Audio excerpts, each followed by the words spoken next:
अच्छा जी, welcome back. तो हम बात कर रहे थे कि रिसर्च पेपर को कैसे एवेल्युएट करना है ना। तो हमने बात की कि टाइटल देखें, एब्स्ट्रैक्ट देखें, पहला हिस्सा देखें, आखिरी हिस्सा देखें और बाकी पे बड़ा बड़ा गुजर जाएं तो आपको बड़ा अच्छा आइडिया हो जाता है 4-5 मिनट में।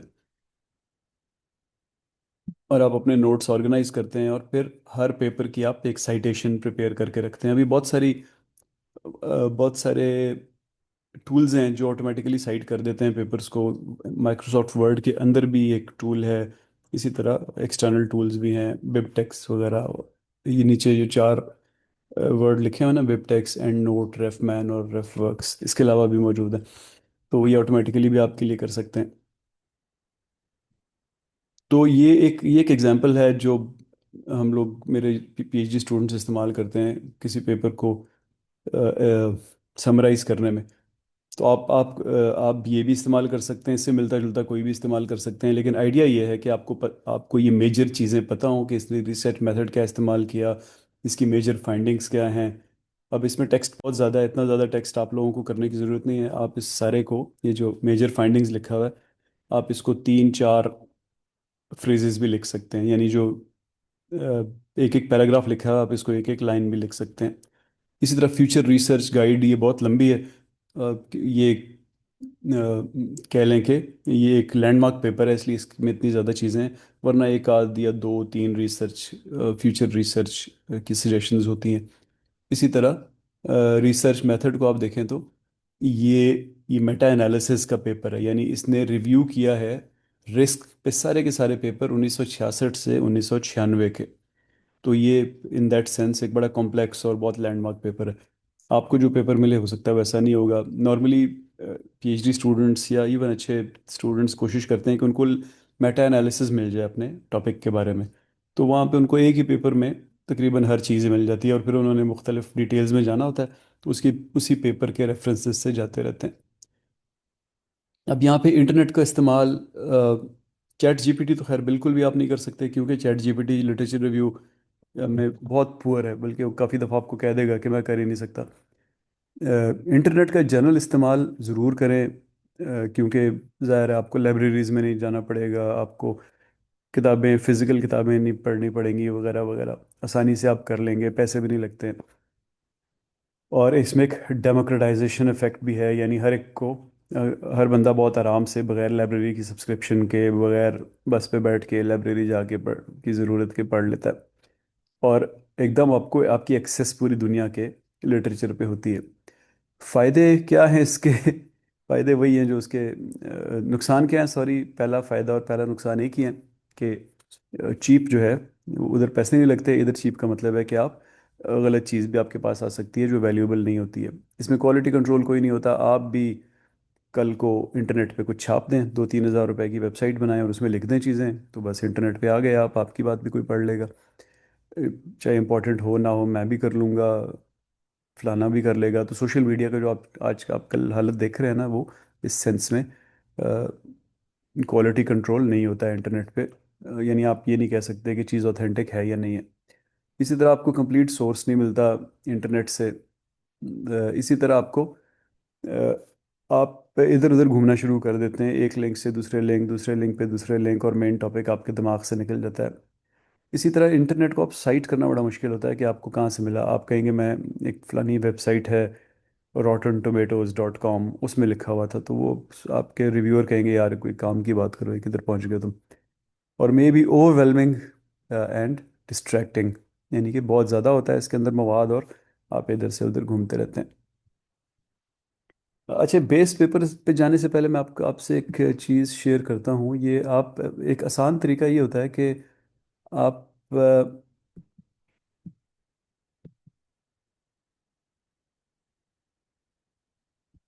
फ़र्ज़ करें आपको पेपर चाहिए प्रोजेक्ट मैनेजमेंट के बारे में ना। और सॉरी, मैंने आपसे शायद स्क्रीन सही नहीं शेयर की, मैं सही वाली शेयर कर दूँ। अच्छा जी। तो ये मेरे पास, मैं अब एक ब्राउज़र में लिख रहा हूँ, लिट स्कॉलरली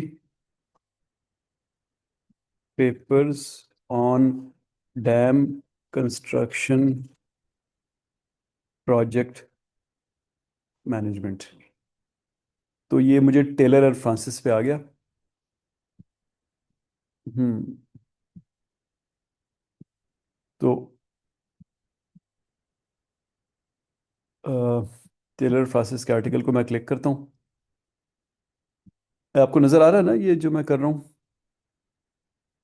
जी सर, यस नजर सर। आ रहे हैं। ठीक है जी, जी अब सर। यस ये सर। जी आर्टिकल मेरे सामने आ गया ना। अब ये आर्टिकल जो है ये इत्तेफाक से पूरा आर्टिकल अवेलेबल है, लेकिन नहीं, काफ़ी दफ़ा ऐसे होता है कि आपको पूरा आर्टिकल अवेलेबल नहीं होता ना। वो आपसे पैसे मांगते हैं वहाँ पे। फॉर एग्जांपल मैं इधर टेलर फ्रांसिस में यहाँ पे चला जाता हूँ। ये भी पूरा आर्टिकल अवेलेबल है, good. Journal, global journals of research and engineering पे चले जाते हैं। ये यहाँ भी पूरा आर्टिकल अवेलेबल है। तो देखिए काफ़ी जगहों पे आपको पूरे पूरे आर्टिकल भी अवेलेबल हो जाते हैं, लेकिन फ़र्ज़ करें आपको अवेलेबल नहीं है। ये आपसे कहता है कि मुझे 15 20 50 25 डॉलर दे देना। तो आप करते क्या है कि आप इसको, इसका टाइटल कॉपी करते हैं और साइंस हब पे जाते हैं। SCI-HUB। अब ये इस कभी, ये चूंकि वो रशियन वेबसाइट है तो ये कभी अ, इसकी एक्सटेंशन SC वाली चल रही होती है, कभी कौन सी चल रही होती है। तो आप इसमें एंटर URL या DOI में यहाँ पे एंटर करके तो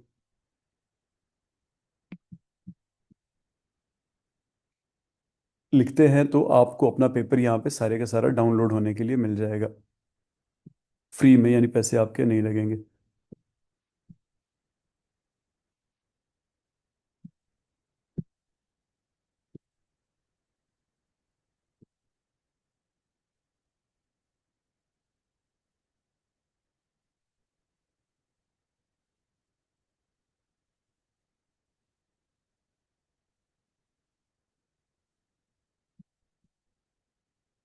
तो इस तरह आप सर्च करेंगे तो आपको SCI-HUB पे अपना आर्टिकल मिल जाएगा।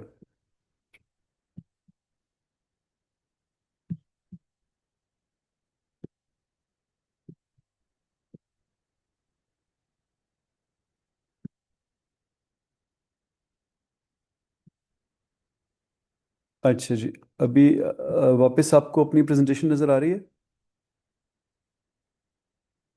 Yes sir. जी सर। अच्छा जी, अब ये जो हम देख रहे हैं ना, जो स्लाइड, ये सबसे इम्पोर्टेंट स्लाइड है आप लोगों के लिए। ये बेस पेपर, इस पे लिखा हुआ है। बेस पेपर का मतलब है कि a core research paper that provides the main idea, method और problem statement that you built on in your own project. यानी ये वो पेपर होता है जिसने आपको मेन आइडिया दिया है आपके टॉपिक के बारे में। It is usually peer reviewed and from a recognised journal और कॉन्फ्रेंस। अच्छा पेपर यानी किसी अच्छे पेपर को आप बेस पेपर सेलेक्ट करते हैं। And it serves as a blueprint for your research design, data collection and analysis, यानी आपको गाइड करता रहता है थ्रू आउट। तो एग्जाम्पल यहाँ लिखा हुआ है, suppose you want to study employ motivation in remote working environments. जो लोग रिमोट जगहों पे काम करते हैं, for example oil exploration sites हैं OGDCL की या माड़ी की या PPL की, उनको मोटिवेट कैसे रखना है। तो आपको एक पेपर मिलता है 2019 का, जिसने motivation factors among remote workers using Herzberg's two factor theory पे रिसर्च की हुई है। तो आप, ये आपका बेस पेपर बन जाता है। और फिर आप इसको इसकी बेसिस पे आप कहते हैं कि उन्होंने ये काम किया था, मैं इसको post pandemic remote work culture पे अप्लाई करके देखूंगा और इसके ऊपर बिल्ड करूंगा। या मैं इसके अंदर एक फैक्टर ऐड करूंगा कि वर्चुअल टीम डायनामिक्स क्या होती हैं। यानी ये लोग तो अब रिमोटली काम कर रहे हैं, कोई किधर कर रहा है कोई किधर कर रहा है, तो वर्चुअल टीम्स अगर हम बनाएंगे तो उसकी डायनामिक्स क्या होंगी मोटिवेशन पे। या इन्होंने ऑयल एंड गैस की इंडस्ट्री में किया था, फॉर एग्जांपल मैं इसको किसी और इंडस्ट्री में करूँगा। फॉर एग्जांपल मैं टेक स्टार्टअप में करूँगा, जिसमें कोई बंदा इंडिया में बैठा हुआ है, तो कोई दुबई में, कोई पाकिस्तान में, कोई अमेरिका में, और वो मिलके काम कर रहे हैं। तो the idea of base paper इसके, वो आपको स्टार्टिंग पॉइंट और एक अच्छी मेथडोलॉजी, अच्छा स्ट्रक्चर देता है, और आप उसमें कोई चीज़ ऐड करते हैं, और वो ऐड किसी भी एंगल से हो सकती है, जैसे 3 4 एंगल हमने अभी देखे। ये यूज़फुल क्यों होता है बेस पेपर? क्योंकि ये आपको कोई डायरेक्शन देता है। ये आपको बताता है कि क्या ऑलरेडी स्टडी हो गया और आप मज़ीद क्या काम कर सकते हैं। ये आपका टाइम बचाता है, क्योंकि इसके अंदर एक फ्रेमवर्क मौजूद होता है जिसको आपने एक्सटेंड करना होता है, बजाय इसके कि आप बिल्कुल ही व्हील को रीइजाद करें।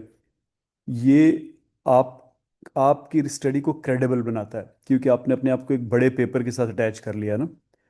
आप कह रहे हैं कि मैं इसके ऊपर बिल्ड कर रहा हूँ, तो आपकी बात भी क्रेडिबल हो जाती है। और ये आपको इंस्पिरेशन देता है इस सेंस में कि आप एक बड़े पेपर के ऊपर इम्प्रूवमेंट कर रहे हैं, आप उसकी किसी मेथड को आगे लेके जा रहे हैं, उसका कोई नया कॉन्टेक्स्ट देख रहे हैं, कोई नई चीज़ वेरिएबल ऐड कर रहे हैं।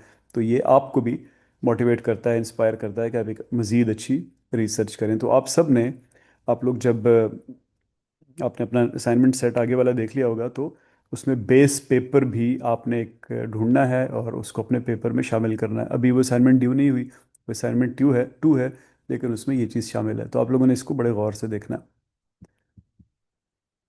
तो आप एक अच्छा बेस पेपर कैसे इस्तेमाल चूज़ करेंगे? It should be very relevant to your topic. आपने ऑलरेडी टॉपिक में कहीं ना कहीं पहुंच गए हैं, आप 3-4 दिन बाद आपका टॉपिक फाइनलाइज हो जाएगा जब आप असाइनमेंट जमा कराएंगे। तो बेस पेपर बहुत रेलेवेंट होना चाहिए उस टॉपिक से। इसकी पब्लिकेशन क्वालिटी, यानी उसको अच्छे जर्नल में छपा हुआ होना चाहिए, बजाय इसके कि वो ऐसे जर्नल में हो जिसके कोई इम्पैक्ट फैक्टर ही ना हो, जिसकी कोई साइटेशंस ही ना हो। इसी तरह इट शुड बी रीसेंट, यानी ऐसा ना हो कि कोई 1850 का पेपर हो या 1932 का, तो वो रेलेवेंट नहीं होते हैं फिर। उनमें मेथडोलॉजीज कुछ और होती हैं, वो किसी और चीज़ को एड्रेस कर रहे होते हैं जो आजकल दुनिया में हो ही नहीं रही हैं। और मैनेजमेंट प्रैक्टिसेस जो हैं वो तो हर 2, 4, 10, 15 साल बाद चेंज हो रही होती हैं।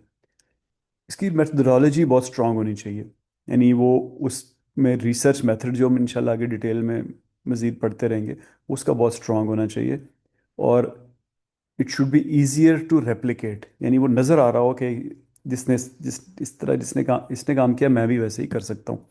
और आप भी करेंगे तो वो उसी तरह कंसिस्टेंटली आपको चीज़ें दिखा रहा होगा, रिजल्ट नज़र आ रहे होंगे। वो कितनी बार साइट हो चुका है वो पेपर, तो उसको देखने के लिए मैं दोबारा इधर आता हूँ, scholar.google.com पे। आप जब scholar.google.com पे आते हैं तो आप किसी भी पेपर को, फॉर एग्जांपल ये एक पेपर मेरे सामने आ गया रैंडम ना, तो यहाँ पे लिखा हुआ है कि, जगह स्क्रीन आपकी screen share. I am sorry, I am sorry. Okay, screen share. अच्छा जी, मैं वापस चलता हूँ कि मैंने क्या किया था। तो मैं scholar.google.com पे गया मैं, और ये मैं बल्कि आपको अपना कोई पेपर दिखा देता हूँ। ये मेरा पेपर है। तो यहाँ पे लिखा हुआ है कि ये पेपर का टाइटल है फलाना फलाना, और इसको 120 लोगों ने साइट किया हुआ है, यानी एक इस लोगों इससे फर्दर 120 लोग इस पे रिसर्च कर चुके हैं मेरे पेपर को पढ़ के। और उन्होंने कहा कि उन्होंने ये किया था, मैं इसके ऊपर एक चीज़ और कर रहा हूँ। तो इसका मतलब होता है कि ऐसे पेपर स्ट्रांग होते हैं। दूसरा पेपर है 117, 83 वगैरह वगैरह। तो आपने भी इसी तरह देखना है scholar.google.com पे आके कि जिस पेपर को आपने एज बेस पेपर इस्तेमाल किया, वो कितना ज़्यादा साइटेड है।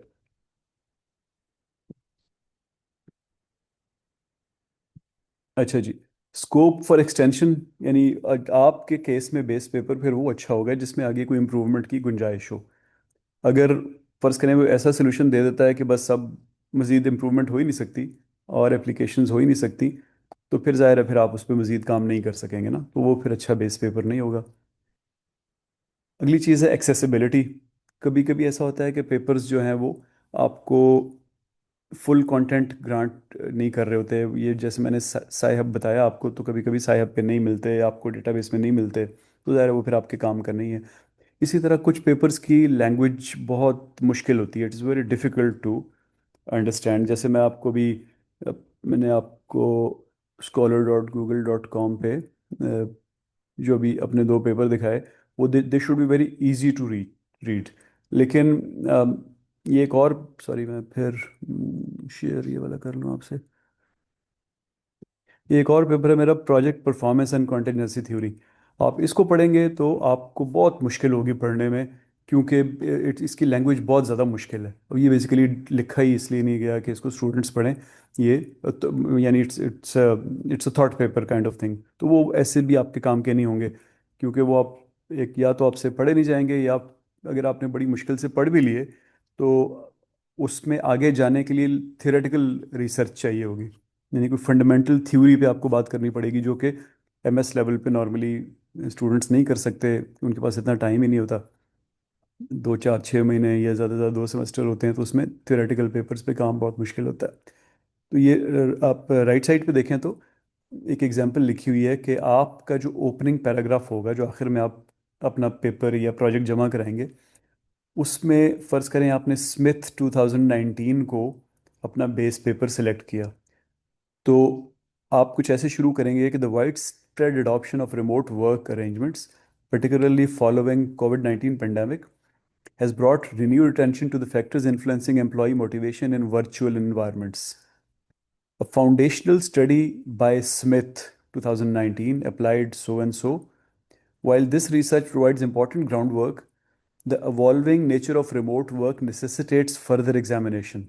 यानी स्मिथ ने बहुत अच्छा काम किया 2019 में, लेकिन कोविड आ गया। अब कोविड में वर्क डायनामिक्स चेंज हो गए हैं, तो my study the present study builds upon Smith 2019 finding by investigating how contemporary factors such as virtual team dynamics and increased reliance on digital collaboration tools impact employee motivation in post-pandemic organisational context. तो एक paragraph में ही आपने बता दिया कि एक बहुत अच्छे पेपर को आपने बेंचमार्क किया हुआ है।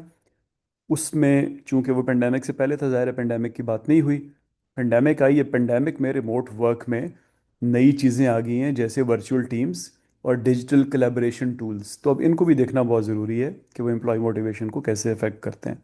तो आपने पहले पैराग्राफ में ही आप रीडर को बता देते हैं कि आपका पेपर बहुत स्ट्रांग है, एक स्ट्रांग बेस पे खड़ा है, और चूंकि इसने स्मिथ 2019 पे बिल्ड किया है, तो ये एक इमेजिनरी पेपर है, ऐसा पेपर पता नहीं असल में है कि नहीं, लेकिन इसने इस पेपर पे बिल्ड किया है, तो इसकी भी मेथोडोलॉजी बहुत अच्छी होगी। तो दैट इज़ इट जी, ये था मेरा कंटेंट। आपका कोई सवाल है तो मुझे बताएं।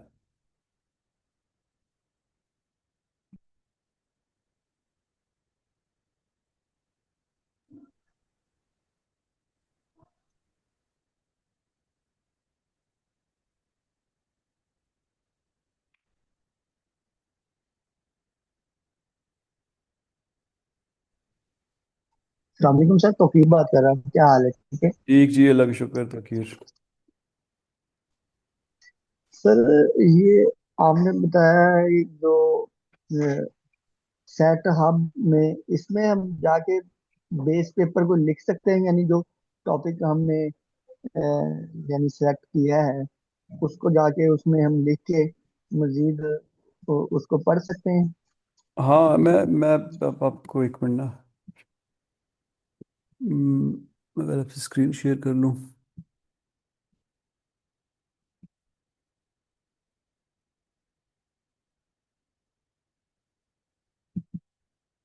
तो हम साइंस हब पे चले गए।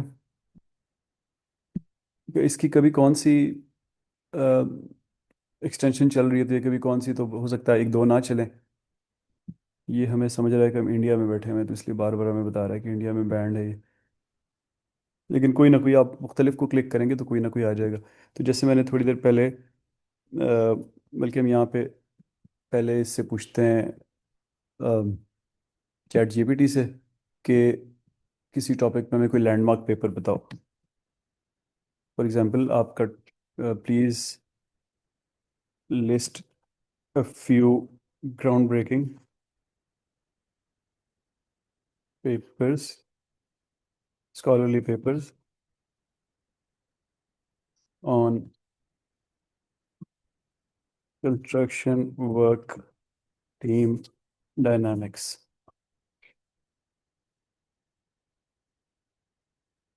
ग्राउंड ब्रेकिंग हो गया, उसको समझ आ जाएगी थोड़ी देर में।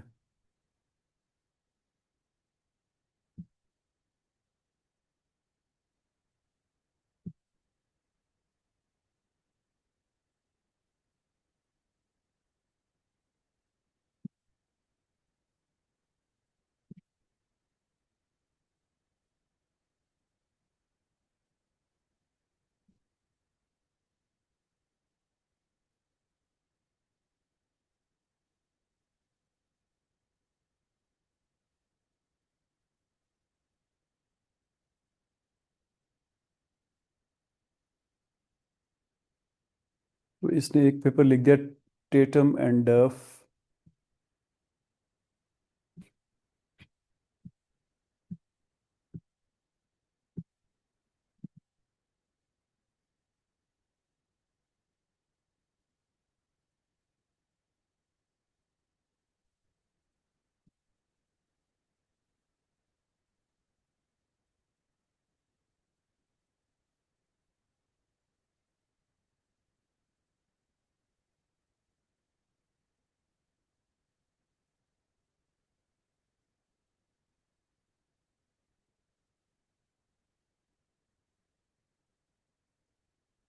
ठीक है जी, तो हम ये मैं सेकंड वाला कॉपी कर रहा हूँ, the effect of integration on project team, project delivery, team effectiveness. और इसको साय हब में लिखता हूँ।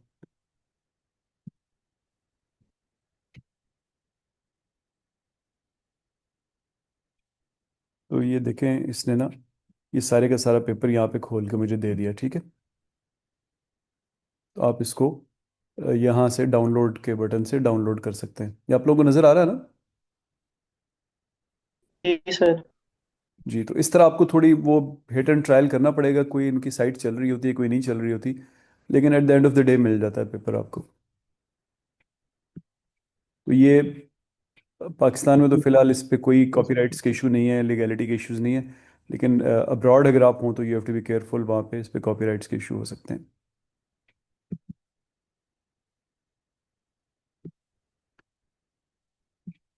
कोई और सवाल जी?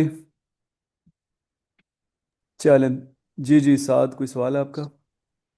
सर यही है कि कैनवस में एक्सेस नहीं हो रहा। पहले हो गया था सर पिछले हफ्ते, लेकिन अब फिर वो नहीं हो रहा, लॉग इन मुझे किया तो। मुझे आप इस पे व्हाट्सएप पे डीएम डायरेक्ट मैसेज करें ना, मैं आपको एक लिंक भेज देता हूँ, ठीक? ठीक है। सर वैसे मैंने अपना वो रोल नंबर वगैरह सेंड किया ग्रुप में। अच्छा, अभी किया आपने? जी जी, आज किए। अच्छा अच्छा, बस ठीक है, मैं आपको भेज दूंगा जी, भेज दूंगा मैं आपको। अच्छा सर, एक और बात मेरी ये है वैसे कि कोई अगर हमें कंसेप्ट यानी कि समझना हो, तो हम उसके लिए कोई पेपर ही पढ़ें? क्या समझना हो, या- कॉन्सेप्ट? जी। मतलब मुझे आपकी बात समझ नहीं है। देखिए, कुछ तो चीज़ें ऐसी हैं जो हम इस कोर्स में पढ़ रहे हैं ना, आप उनकी बात कर रहे हैं। नहीं नहीं, उनकी नहीं, वैसे रिसर्च से रिलेटेड कह रहा हूँ। हाँ, तो फिर जाहिर आपको कोई स्कॉलरली पब्लिकेशन पढ़नी पड़ेगी, बिल्कुल, कोई सही पेपर है। पढ़ना और अगर पड़ेगा। वैसे आर्टिकल वगैरह हैं जैसे इंटरनेट पे हमें मिल जाते हैं गूगल पे, अच्छा, वो तो वो स्टार्टिंग अपने पॉइंट पढ़े। तो ठीक है, यानी आप अपनी इनिशियल नॉलेज बनाना चाहें तो ठीक है, लेकिन वो for the purpose of literature review नहीं, उसमें आपको पेपर्स ही सही बात बताएंगे। इंटरनेट के आर्टिकल्स आपको इधर उधर घुमा के ले जाते हैं। तो अपनी नॉलेज बिल्ड करने के लिए ज़रूर करें, लेकिन लिटरेचर रिव्यू के लिए नहीं। ठीक है। Thank you. Thank you. जैसे ये लिटरेचर रिव्यू के अंदर हमने कितने आर्टिकल्स को रिव्यू करना होगा? जो फाइनल प्रोजेक्ट में हमने लास्ट असाइनमेंट के अंदर जो हमने करने हैं, लिटरेचर रिव्यू जो सेकंड होगी, उसमें कितने आर्टिकल्स हमने साइट करने हैं? आप लोगों के पास मेरा ख्याल है ऑलरेडी ना लिखा हुआ है कि कितने, मुझे सही तरह याद नहीं है, आप उस असाइनमेंट के अंदर देख लीजिएगा, वहाँ लिखा होगा, कोई रेंज दी होगी 5 से 7, पता नहीं मुझे नहीं पता, तो आप उसको देख लीजिएगा, वहाँ आपको मिल जाएगा कितना चाहिए। मुझे वो सब फर्स्ट असाइनमेंट में लिखे हैं ना 5 to 7। मैं जो लिटरेचर रिव्यू की असाइनमेंट होगी ना, जिसमें पूरा रिव्यू करना है, उसकी बात कर रहा हूँ। आपने वहाँ लिखा है 1500 वर्ड्स। वो कैसे हम कहें, कितने पेपर होने चाहिए उसके लिए? उसके अंदर कुछ नहीं दिया हुआ कि कितने पेपर्स होने चाहिए। मैं एक मिनट में आपने खोल, लिखा है थीमेटिक लिटरेचर रिव्यू, आगे लिखा है 1500 वर्ड लिखा हुआ है। एक मिनट में इसको खोल के ना, assignments, assignment 2, okay, to conduct deliverables हैं, चूज। अच्छा सॉरी, आप लोगों को मैंने इसका नया वर्जन दिया होगा। हम्म,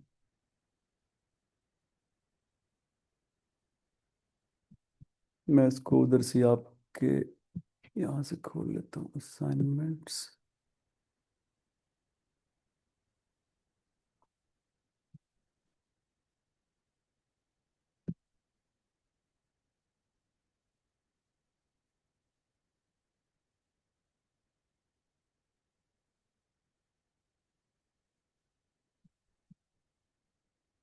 असाइनमेंट सेट आ गया आपका।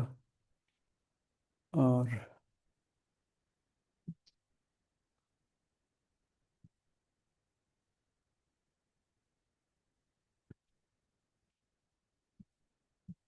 असाइनमेंट 2 आ गई। Identification of research gaps. हाँ, इसमें कोई नंबर नहीं दिया हुआ। तो आप अब चूंकि मेरी तरफ से कोई रिस्ट्रिक्शन नहीं है, तो you make your own call जी। आपको जैसा लगता है, जितने पेपर्स में आपको बात समझ आ गई है, बस उतना काफ़ी है। ठीक है सर। ठीक है जी। तो कोई और सवाल जी किसी का? ठीक है, thank you ji. Since there no further questions, तो हम इस मीटिंग को ख़त्म करते हैं। थैंक यू जी। अल्लाह हाफिज़। Thank you.